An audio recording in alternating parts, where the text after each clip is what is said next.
Hey gang, it's Tessa from Zeal Performance, and what I wanted to do in this video is actually go over one exercise I have on the video library that I really like for posture as well as for core.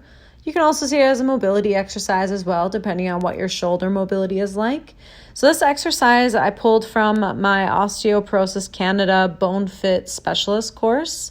It's called a head press, shoulder press, elbow press. So there's a couple different variations that you'll see with this exercise.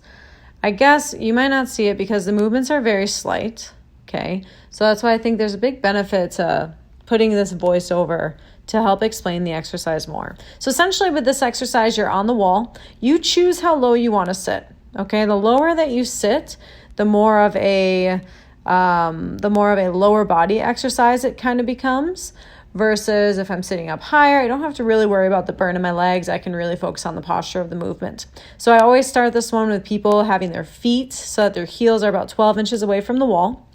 And then what they do from there is you have a couple of different arm positions you can take. So you'll see the position I had earlier on the video was with my hands on my forehead, my palms opened out in front of me.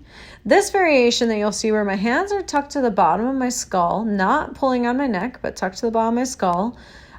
This variation is nice because if I have a little bit more mobility, you'll feel like you can get a little bit more from that movement, okay? So you're starting this movement with your head on the wall, your shoulders on the wall, as well as your lower back. I should say the top of your sacrum, so your hips are on the wall, okay? Feet are about 12 inches away from the bottom of the wall between your heels and the wall. And what I do first is I always press my head straight back into the wall. So I want you to pretend like you're a bug on a windshield cruising down the highway, okay?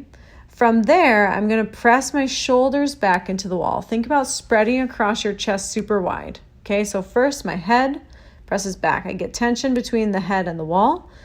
And then from there, I go spread across my shoulders. Think about wearing a very nice necklace you want to show off to the world. Or I frequently tell people to just think about lengthening the distance between their collarbones a little bit more.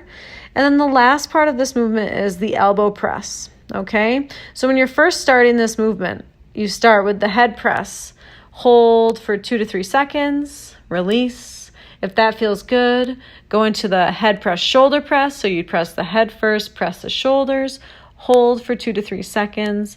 And then from there, release. If that feels good, then go into your elbow press as well. So you'll do it so that your head presses back, shoulders spread, and then you press your elbows into the wall. The key with the press is that you're not trying to crush the wall. You're just trying to generate a little bit of tension between the wall and your body. Okay, pretend like you're a magnet sticking to the wall. There's that tension between those points of contact and the wall. Okay, with this one, build it up gradually. These muscles that you're using are smaller stability muscles. So don't get super crazy with it because they won't hurt at that time. But as you fatigue, you're going to start to feel a little bit more. One last thing with this exercise is I said that it is a core exercise as well.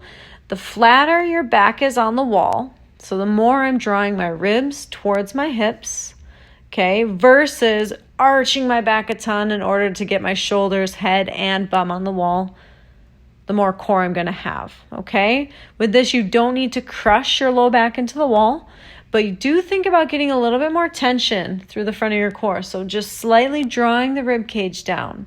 A lot of us, as we get tighter through our shoulders and as our forward head posture starts to drift a little bit more, and then what happens is we tend to get that big arch in the back as people try to get the head, shoulders, and the bum on the wall. Okay?